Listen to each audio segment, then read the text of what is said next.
every year for the next 5 years is on target, according to the council, arguing the developments would create 2,000 jobs and generate £45 million for the local economy.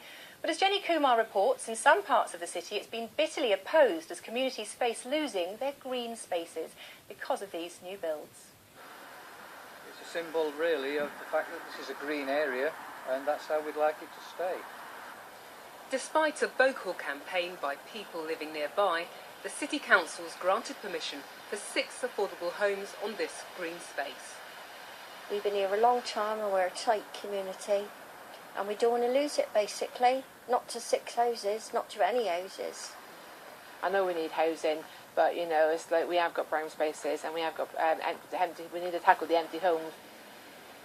But the council says there's a large recreational area nearby and that 3/4 of the land it's sold for housing is brownfield. For schemes like this one. You all right, guys? Martin has just moved into this new build after being on the waiting list for a year. He's a single dad and used to live in a cramped property with his 4 children, 2 of whom have a disability. He thinks campaigners against developments and small patches of green space should think again. There is a need for the housing for people. It's a little bit selfish, to be honest with you, just for that little strip of green or whatever like that. Housing is very important because there is a lack of decent housing in Plymouth. Last year, the council announced it would help deliver 1,000 homes every year for 5 years to tackle the housing shortage. The total figure for the first year will be released in December. The councillor responsible says things are on track despite local opposition. There's very few planning applications come in for housing that people don't say they don't want housing there, no matter where it is in the city. So it's a dilemma, and it's a dilemma that we can't ignore because homelessness registrations in the city are going up. This autumn, the 3 main parties made their own pledges about how they'll solve the housing crisis. We're going to build 100,000 new homes, and they will be at least 20% cheaper than normal. These would be built on brownfield land for first-time buyers. Labour says it will build 200,000 homes a year by 2020, with priority given to first-time buyers. The Lib Dems say they'll build 300,000 a year. They're also proposing 5 garden cities and to tackle right to buy.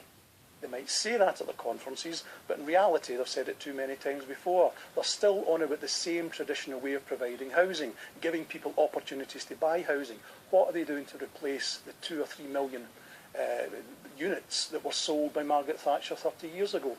But even when the authorities can deliver new housing, they may find that local opposition can limit what they do where. Jenny Kumar reporting there. Jeffrey, what are you doing about replacing the million or so council houses that were sold under the Thatcher government? Well, look, I mean, £19.5 billion since 2010 has gone into affordable housing. 200,000 already completed, 24,000 in the southwest. Far better than anything that was done in the 13 years of Labour government. Housing? All of those are social housing. Okay. All of those are social housing. Under Labour, between 1997 and 2010, the number of social houses went down by 420,000.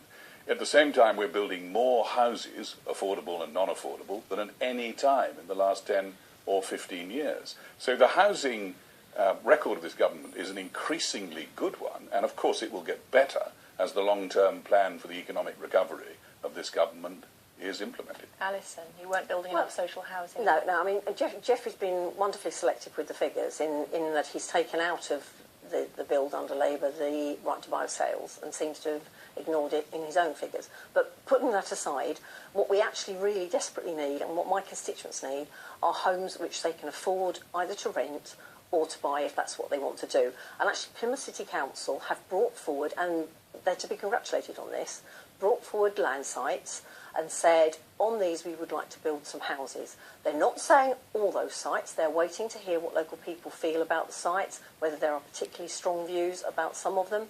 But importantly, they've brought forward those sites and houses will be built. Some of them will be self-build, and we're looking at veterans' self-build options, which is terrific. But they are also earmarking sites for older people and at lower than the affordable rent level. OK, let's move to Molly. We heard David Cameron there talking about building 100,000 houses, Labour 200,000, Lib Dem say 300,000.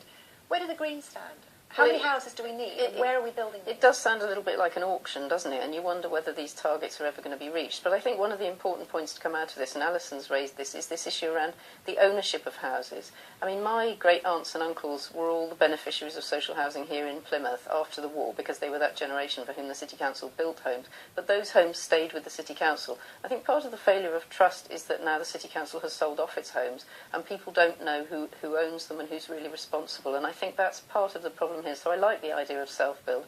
I mean, our policy... What about the green space? Yes. In this particular instance, for example, people didn't want these 6 houses built on that green space. Yeah, because I think that's part of the breakdown of trust, because of the way planning policy works. People think the developers gain.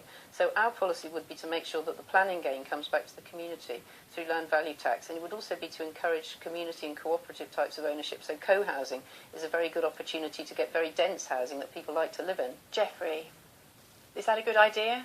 Co-housing. There's a room for all of these schemes, but ultimately what is going to make a difference to the housing stock in this country, both affordable and non-affordable, is the government's plan to bring our economy back towards prosperity, which is working now and needs to go on working. That's what makes a difference to housing new builds. This government's prosperity, then, bringing the economy back on track, has been an awful lot to do with house price rises.